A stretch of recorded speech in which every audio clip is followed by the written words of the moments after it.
अरे अरे दिलवा तुरलू, अरे तबो नइखे तोहरा मान हो।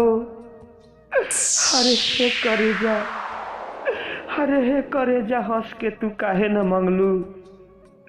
अरे हे करेजा, अरे तू हमसे काहे न मंगलू। अरे हम हंसते हंसते तोहरा के दे देती आपन। अरे हंसते हंसते तोहरा के हम दे देती अपन जान हो। अरे हंसते हंसते दे देती अपन जान हो। हेलो दोस्तों, आप सभी को फिर से स्वागत है मेरे शायरी वीडियो में। चलिए आप सभी के लिए हम फिर से लेकर आ गए न्यू दर्द वाला शायरी। तो आप सब हमारे वीडियो को यानी हमारे शायरी को सुनिएगा तो अच्छा लगेगा, तो वीडियो को लाइक और चैनल को सब्सक्राइब और साथ में बेल आइकन दबाना नहीं भूलिएगा, ताकि कोई भी मैं नया वीडियो डालूं तो आप सभी के पास ज़रूर पहुंच जाए, नोटिफिकेशन ज़रूर गिरे। तो चलिए आप सभी को हम टाइम वेस्ट ना करते हुए लेकर चल रहे हैं शायरी दुनिया में। शायरी दुनिया में तो बन रही है हमारे चैनल में। हम आप सभी को एक से बढ़कर एक शायरी सुनाते हैं और शायरी सुनाएंगे। तो बन रही है हमारे चैनल में शायरी दुनिया में। आप सभी को टाइम वेस्ट ना करते हुए लेकर चल रहे हैं शायरी दुनिया में। जी हाँ दोस्तों, शायरी दुनिया में। रेडी 1 2 शो। अरे अरे दिलवा तुरलू,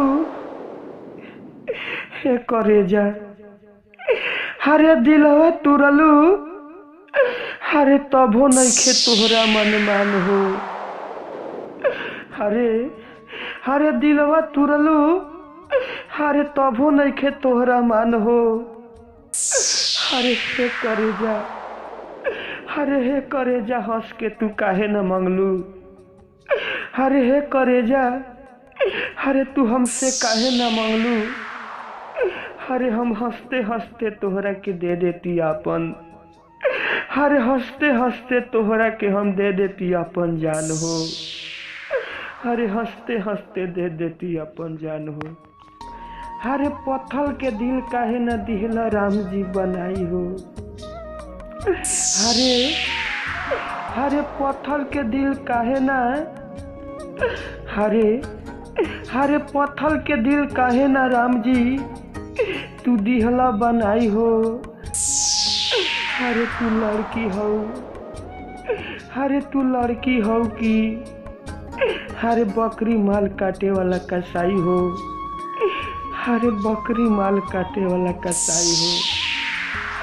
अरे हमरा प्यार के तू सही हलाल कर देलू। अरे अपने तू खुश बारू है करे जा। अरे अरे जैसन तोहर दिलवा, अरे अरे जैसन तोहर दिलवा, अरे वैसने दिलवा मोर रे। अरे अरे जैसन तोहर दिलवा, अरे वैसने दिलवा मोर रे। अरे हमर दिल तोड़ के, अरे हमसे प्यार करके हमर दिल तोड़ के हर जात के तू बन गईले। काहे इतना कठोर रे, अरे काहे इतना कठोर रे, जे आज एको बार तू हमके याद ना करेलस। अरे जो अरे जो जो अरे काहे ना हमके याद करलस। अरे अरे याद करलस। तो हेलो दोस्तों, आप सभी को हमारा शायरी कैसा लगा? अगर अच्छा लगा होगा तो वीडियो को लाइक और चैनल को सब्सक्राइब, साथ में बेल आइकन दबाना नहीं भूलिएगा, ताकि कोई भी मैं वीडियो डालूं तो आप सभी को पास ज़रूर पहुंच जाए। तो चलिए हम आप सभी के लिए लेकर आते रहते हैं न्यू दर्द वाला शायरी। तो नेक्स्ट वीडियो के लिए जय हिंद जय भारत। आप सब बने रहिए हमारे शायरी दुनिया में। शायरी दुनिया में जय हिंद जय भारत। बने रहिए हमारे शायरी दुनिया।